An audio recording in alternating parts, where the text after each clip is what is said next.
Hello and welcome to Babble. I'm Lucy Smith and I'm here today with Dan Anthony. Welcome, Dan. Thank you very much, Lucy. It's good to see you. Lovely to be chatting to you today. I wanted to start off with talking a bit about comedy.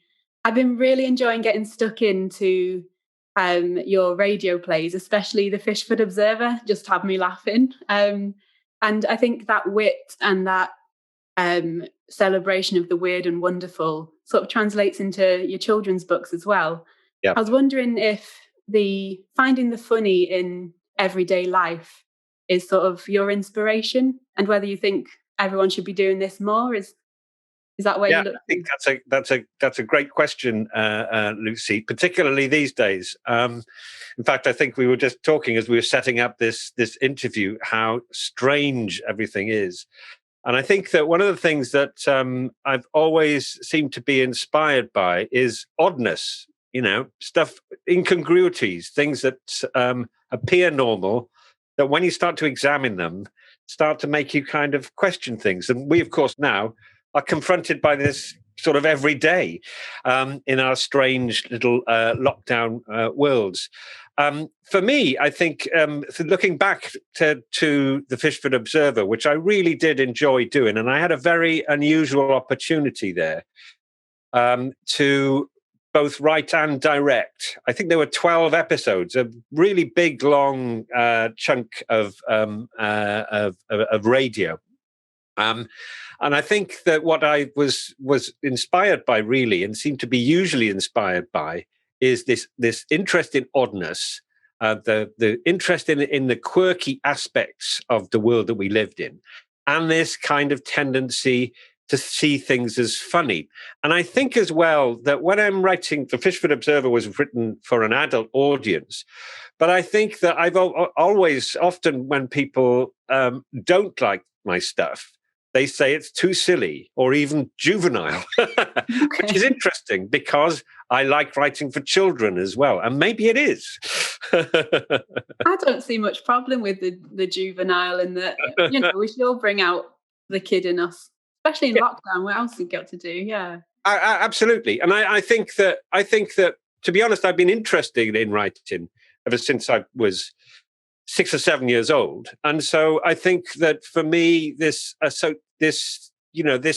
mindset the one gets into when one starts to write new material is perhaps something that connects me back to being about 10, because that's when I started writing little, fake newspaper items in my diaries. I used to write little scripts about stories and things like that. And I think that sort of creative process began really around about then. And I think that's part of the reason why I enjoy writing for children and enjoy going to schools and talking to them and that kind of thing. Okay. I was going to ask the switch from writing radio and TV scripts to writing books for children and young adults. Was that a natural switch for you? Did you feel they were interlinked, or was it a big turn in direction? It was a big turn in direction. And I think that there are two answers to that question. One is the need. I think it does depend on the kind of writer you are. But with me, I feel that I've got a short attention span. And I need to be trying out new things. And I'd always wanted to try writing for children. So I've been living away in that strange part of the world now that none of us like to talk about, Europe. And I've been living in Spain for a couple of years. And I came back and sort of thought, right, there's a good chance, good opportunity now to start working on something new. So I wrote a children's book called The Rugby Zombies, and that sort of took me off in a direction, because once you do something, you meet people, you get better connected, you meet more publishers and so forth, more people who are interested in that work, and it went off there. Similarly, by being out of the loop, I kind of lost a bit of my connections within the small world of radio production here in Cardiff and Wales. So it was both a push and a pull, if you like, that took me off in that direction.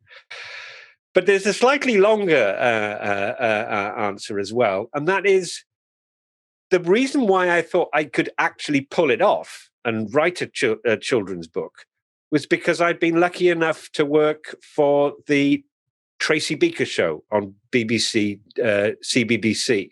I saw this. It's brilliant. Yeah. Yeah, it was a big hit. It was a huge success. I only wrote a few of the scripts, but that contact with other writers, with the producer Jane Dauncey, and with once a year at the rap party with Jacqueline Wilson, gave me the sort of confidence to think, well, we're doing something pretty good here, so you must be able to do it in some shape or form.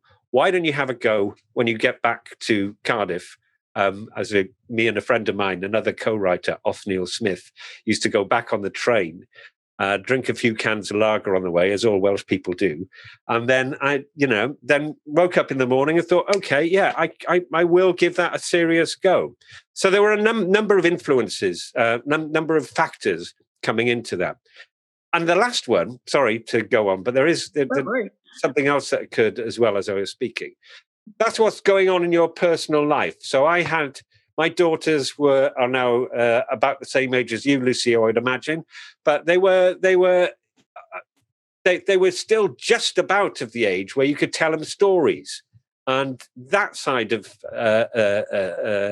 children's writing was very important. I'd spent several years, lying on the floor making stuff up in my daughter's bedrooms, and I wanted an opportunity to kind of write it down. Okay, with that in mind, is there a difference between keeping a reader's attention and keeping a listener's attention?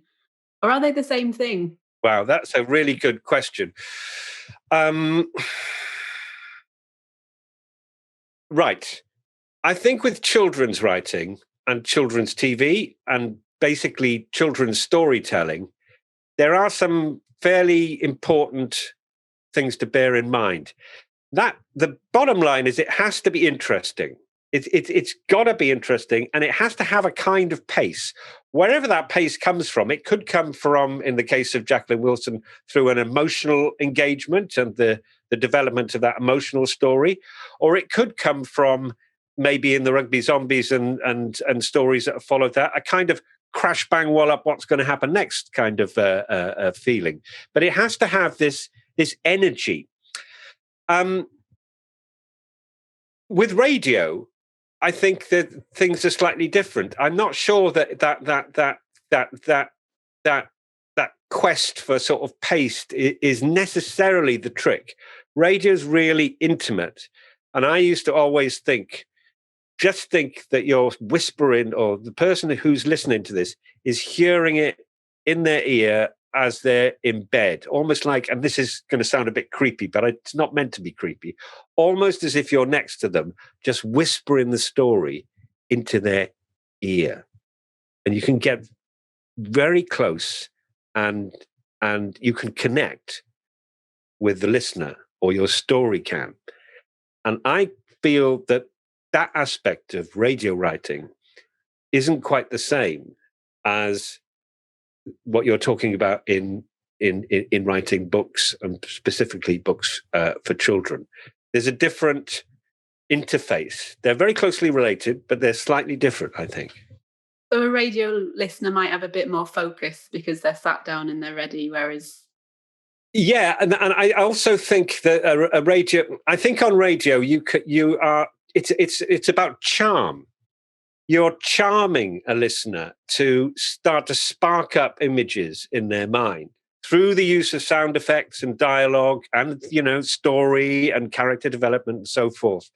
But in a sense, it's a kind of snake charming trick. You're trying to cause something to happen in the listener's head that makes them see these pictures and feel that they're it. It's a kind of dreamlike quality. Now, in the comedy, like the Fishford Observer and other things that I've done on the radio, that's what I'm after. I'm really trying to create a state where the audience fundamentally gives up a consciousness and drifts off into a state of kind of weirdness and funniness just for that half an hour.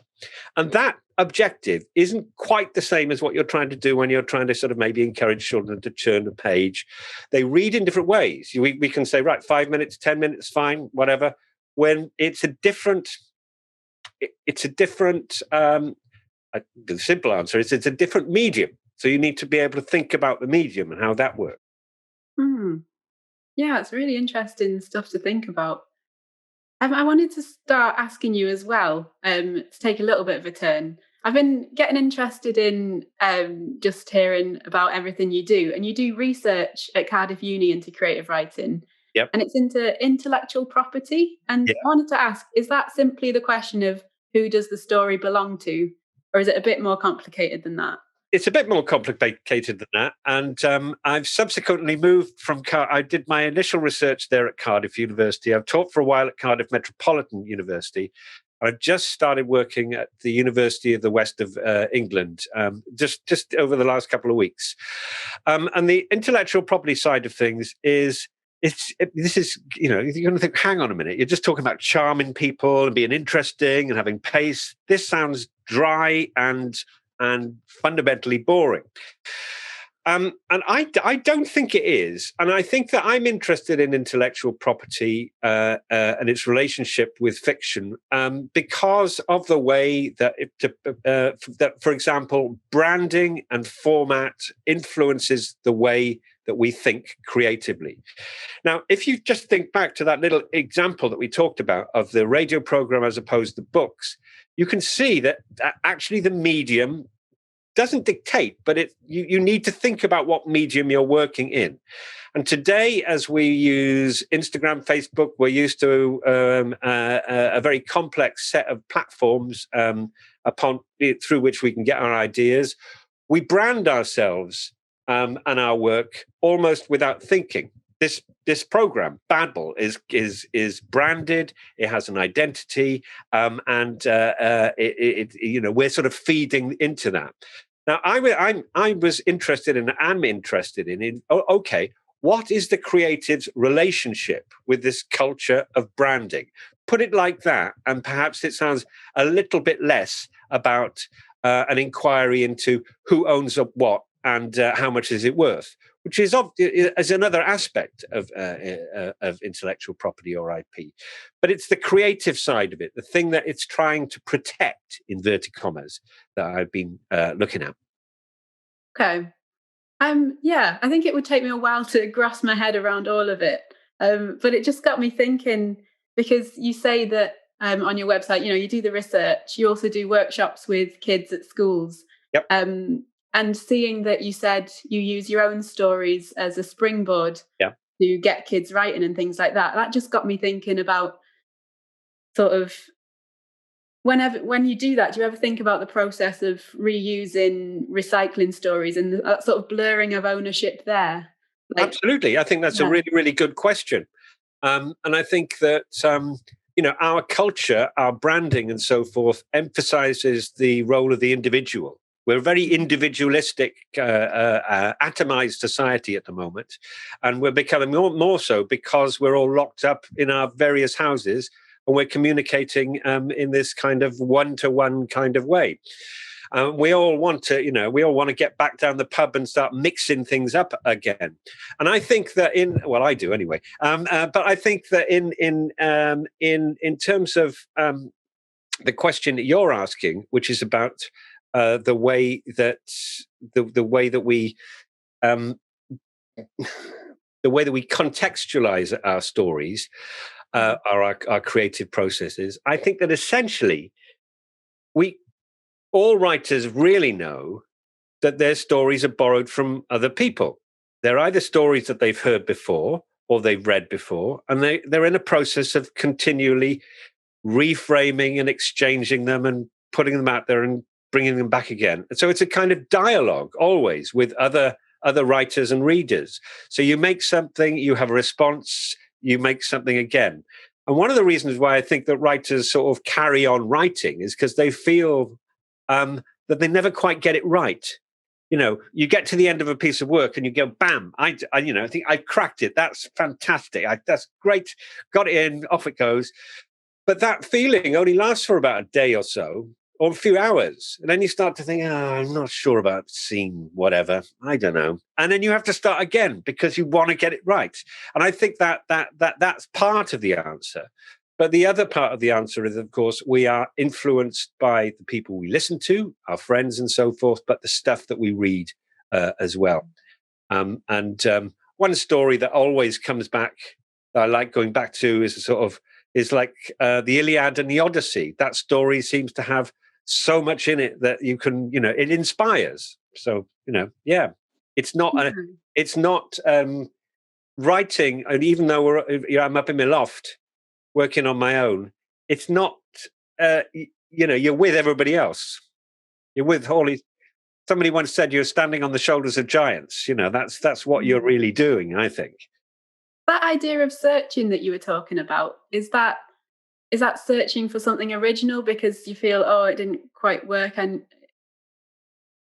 No, I feel this is, again, I should say, these are only my thoughts. Other writers, I'm sure, would say different things. With me, it's sort of disappointment. It's literally like scoring a goal and then realizing the game's not over. And then thinking, God, I got to score another one. I didn't do, it wasn't the perfect goal. I suppose it's about sort of motivation. And I think that idea that you can do better is really important. So when I visit schools, they say, what's your favorite book that you've done? And I always say, well, it's the last one. The last one is my favorite one. Because I'm closest to it, and it's the nearest, I think, to as good as I can get. But actually, the next one is the one that's going to be the best, because I don't know what it is, and it'll be better than the last one. And I think that's just how I sort of approach it, really. Yeah. I wanted to ask you a bit about your writing in terms of, you're always, well, I don't want to say always as a blanket term. Pretty much everything I've seen, you're talking about Welsh culture, you've got Welsh characters. I was wondering if you thought this writing about home and using these roots do you think it makes writing richer often? Well, I can't really speak for other writers. And I think that for me, you're right. All of this stuff happens to be set outside my front door. And I never set out to do that. Okay. So I didn't think, I know what I want to do is I want to be a Welsh writer writing about Welsh stuff. I didn't think that at all. It's just that I am a Welsh person who lives in a pile of Welsh stuff. So it comes out like that. And that's how I see it. There is no sort of agenda about its Welshness. It's just what I've observed. And it's also it's just what I've observed, and the characters that I know in this context. And again, I feel sometimes that people think the stuff is imaginative, is quirky, it's a bit unusual. But secretly within myself, I think, well, there's lots of bits of this that are not unusual at all. I haven't imagined another world. I've just opened the front door. All I've done is kind of paid attention to what I've seen when I've walked out of the front door and brought it home. And to me, it's that is the creative process. I saw this idea of observing. You've done it very keenly, because I think the great part about some of your characters, listening to Pub Globo as well, with all these quirky characters about, they're funny because they're all too familiar. I think you found a really nice way of gently poking fun in a loving way, I think, at people in our everyday lives. And I'm really glad that you said in a loving way. I think that's really important. Again, it's not something I necessarily set out to do, but I think that I just do like people. Generally, I like people, and I'm interested in them, and therefore, that the radio series, the Pub Globo, is just a sort of fly on the wall. It's not a very brilliant idea, really. It's just it just travels around a bar, and you get to meet all the people in it. But of course, I think that you're right. It's because I like all the people in the bar, and I want to talk to them, and then I've sort of brought them home and just done it again, because to me it's enjoyable. So I would say that word, sort of love, enjoyment, fun, I think those are really important kind of ideas for me, which are really, they're worth celebrating. That's really what I suppose I think I might be about. There is another point, though, Lucy, and that's it. This, I think some writers do know what they're doing, and they proceed to do it. I don't think I do. I don't think I actually set out to. Oh, I know what I'll do. I'll write something loving about all my mates and about Wales. No, that is not what I set out to do. It's just stuff that's accrued. And now looking back, I agree. You can see sort of patterns, and you sort of think, "Oh, okay." And I I guess think that's that's what you're what's really talking about. interesting about the creative process. Yeah, I was going to say, I think that's what you're talking about with the journey of trying to get new things right. Is you're not always sure what you're doing, and you see what happens when you experiment one way. Yeah, Yeah, I can't imagine a journey being very long if you always know exactly what you're I totally agree. doing. Yeah. Yeah. Just towards the end of the interview, I wanted to take a switch to your writing workshops. Oh, yeah. So you do workshops with kids at schools. You also teach at Cardiff Met, is that right? So you Yep. do writing there. Cardiff Met up until Christmas, and now the University of West of England over in Bristol after Christmas. Okay. I wanted to ask you about so you've done workshops with kids, you've done workshops with adults. Do you think there's something different in the way kids and adults approach writing? And is anything gained or lost in the growing up sort of What a yeah. great question. That is a really good. I don't know the answer, but I can say what I feel, and I could be wrong. And what I feel is I like working with children hugely because they're just enthusiastic. And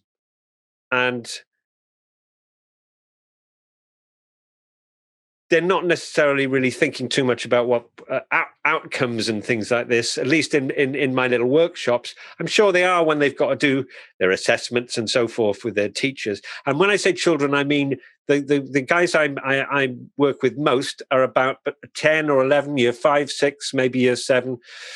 They're just enthusiastic. They write fantastic stuff. It's imaginative. Their imaginations are far more fertile than mine.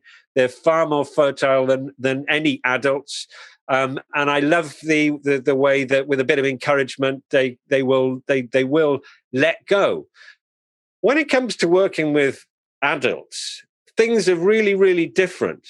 And I think that what I don't really fully understand the reasons why this happens, but people seem to lose that ability to just let go and have fun, and become much more insecure about, if you like, the quality of what they're doing, and much more driven about what they're actually trying to do.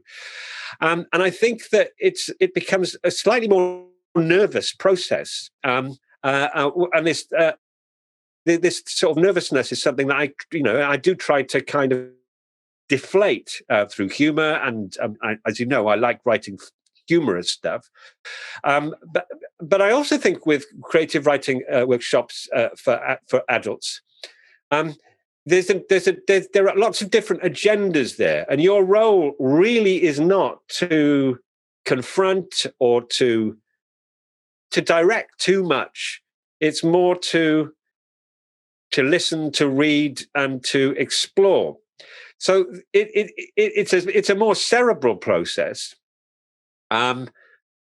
It's quite different. It's quite distinct. But the two are both equally kind of enjoyable. What I can't decide is whether that youthful ability to just express stuff and be imaginative is knocked out of us by education and by going to work and all sorts of things, or whether it just happens as a result of growing older, so that you become more savvy about the nature of the thing you're dealing with, which is life, which doesn't always confront you with fantastically great news. Mm. Yeah, that's something that I agree. There is no answer, but it's really interesting to think about. Yeah. And almost that idea of being stripped back to a kid and opening the world up again is a really nice idea. But yeah, there are realities there. It's yeah, that's really interesting. I have one final question for you, Yeah. Dan. And it's, so your latest children's books have clearly gone down very well. Do you have any projects in the works coming up? Yes. The Submarine Spies and the Unspeakable Thing. It was is the last book that I've done. It came out in September last year. It's a real pleasure to write. It's a sort of spy story set in Carmarthen, and it's crazy. And I hope that children and maybe some adults enjoy it. I'm not going to say anything about what happens in it. I think if you're interested, it'd be great just to have a look, and I hope you do enjoy it. Since then, obviously, we've been all locked down, but I do have another book coming out in about September this year, which is a book for adults. So this is it's a black comedy. This time, instead of the submarine spies coming in Russia into Wales, causing trouble in the west of Wales. This story is actually set in Eastern Europe, as we used to call it, just after the wall came down, and it really is about the way that society kind of changed then. Everybody thought it changed for the better because freedom was unleashed and the repressive regimes were taken away. But this story takes a kind of an angle which sees change as disturbing.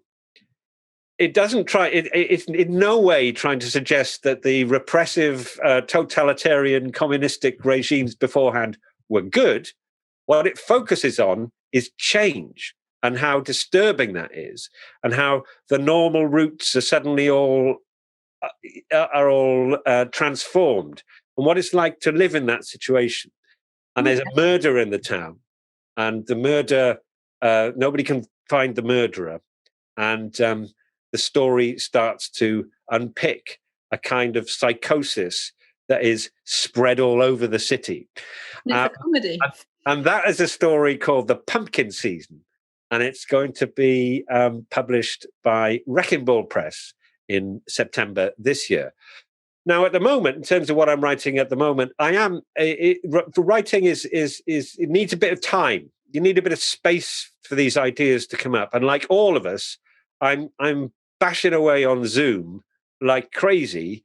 And I get to the end of the day, and I really do feel absolutely sort of knackered, really, because of this linear way of working that we've got, where we do everybody and everything one at a time every day.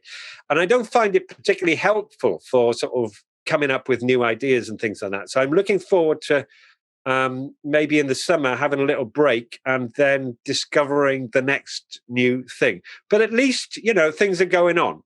We've got that book out. Hopefully I can get back into some schools and really start to explore the submarines. And there's another book coming out in September. And hopefully that will set things moving there. I think, to sum up, Lucy, I think that what one's always trying to do is to keep things moving forward, to keep coming up with new ideas. And I think that's what a creative process is about, and that's what creative writing is about. Excellent. What a good note to end on. Thank you so much for joining me. It's been excellent to chat. And I'd just like to add, if people would like to find more of your work, Dan, they should head to dananthony.co.uk, and it's all on there. So it's great to check out some of the older radio plays as well there. Yeah. Thank you very much, Lucy. It's been a pleasure. Thank you.